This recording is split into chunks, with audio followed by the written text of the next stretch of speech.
சென்னையிலிருந்து கடைக்கோடி ஊரான கன்னியாகுமரி வரை கோடை வெயில் மக்களை வாட்டி வதைத்து வருகிறது. வெப்பம் அதிகமாக இருக்க காரணம் என்ன? மக்கள் எப்படியெல்லாம் பாதிக்கப்பட்டுள்ளனர்? வெயிலில் இருந்து தற்காத்துக் கொள்ள மருத்துவர்கள் தரும் அறிவுரைகள் என்ன என்பதை இப்போது பார்க்கலாம். தமிழகத்தில் பல ஊர்களில் கோடை வெப்பம் 100 டிகிரியை கடந்து சுட்டெரித்து வருகிறது.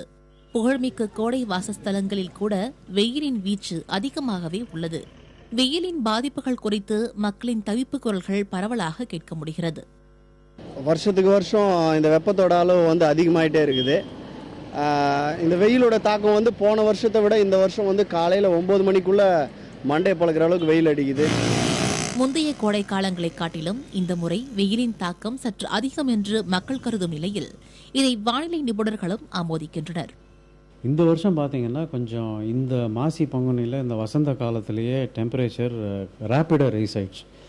கிராஜுவலாக ரைஸ் ஆகாமல் ரேப்பிடாக ரைஸ் ஆனதுனால நம்ம அந்த தாக்கம் ஜாஸ்தியாக இருக்குது இந்த வருஷம். இதுக்கு காரணம்னு நம்ம பின் பாயிண்டடாக சொல்ல முடியாது. இயற்கையினுடைய அது பிஹேவியர். பட் சொல்லணும் அப்படின்னாக்கா சீ ப்ரீஸினுடைய லெவல் கம்மியாக இருக்குது இந்த வருஷம். அப்புறம் கிரவுண்டுலேருந்து சீக்கு போகக்கூடிய காற்று கொஞ்சம் அதிகமாக இருக்குது.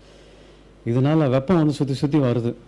அனல் காற்று, அப்புறம் ஏர் சர்க்குலேஷன் கிடையாது சிட்டிக்குள்ளே. இந்த காரணங்களால் வெப்பம் கொஞ்சம் தாக்கம் அதிகமாக இருக்குது இந்த வருஷம். வெயில் நேரங்களில் வெளியில் செல்பவர்களில் சிலர் முகத்தை சுற்றி துணியால் மூடிக்கொள்கின்றனர். இதனால் உடல் வெப்பம் வெளியேறாத நிலை ஏற்பட்டுவிடும் என்றும், எனவே இதை தவிர்க்க வேண்டும் என்றும் கூறுகின்றனர் மருத்துவர்கள். மேலும் கோடை காலத்தில் சில விஷயங்களில் கவனமாக இருப்பதன் மூலமே பாதிப்புகளை தடுக்க முடியும் என்றும் அவர்கள் கூறுகின்றனர். இப்போ பார்த்தீங்கன்னா இந்த சம்மர் ரொம்ப சிவியராக இருக்கும்னு ப்ரெடிக்ட் பண்ணியிருக்காங்க. நம்ம ஆல்ரெடி 40+ டிகிரி நம்ம தொட்டுட்டோம். அப்படி இருக்கும்போது பொதுமக்களாக அவங்க எப்படி அதை பாதுகாத்துக்கலான்னா, முதல்ல அவங்க அணிகிற துணி வகைகள், ஒரு காட்டன் மெட்டீரியல் கொஞ்சம் ஃப்ரீயாக ரொம்ப டைட்டாக போடாமல் இறுக்கமாக இல்லாமல் போட்டுக்கிட்டாங்கன்னா பெட்டராக இருக்கும்.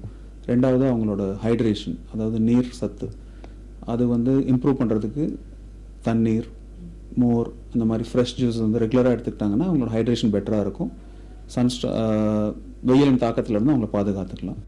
கடும் வெயிலால் உடல்நலக்குறைவு ஏற்படும் அபாயம் உள்ளதால் நண்பகல் வேளைகளில் மக்கள் வெளியில் வருவதை குறைத்துக் கொள்ள வேண்டும் என்று மாவட்ட நிர்வாகங்கள் அறிவுறுத்தியுள்ளன. அரசு மற்றும் மருத்துவர்களின் அறிவுரைகளை பின்பற்றும் பட்சத்தில் வெயிலின் கொடுமையிலிருந்து ஓரளவாவது தப்ப முடியும். புதிய தலைமுறைக்காக உமா கதிர்.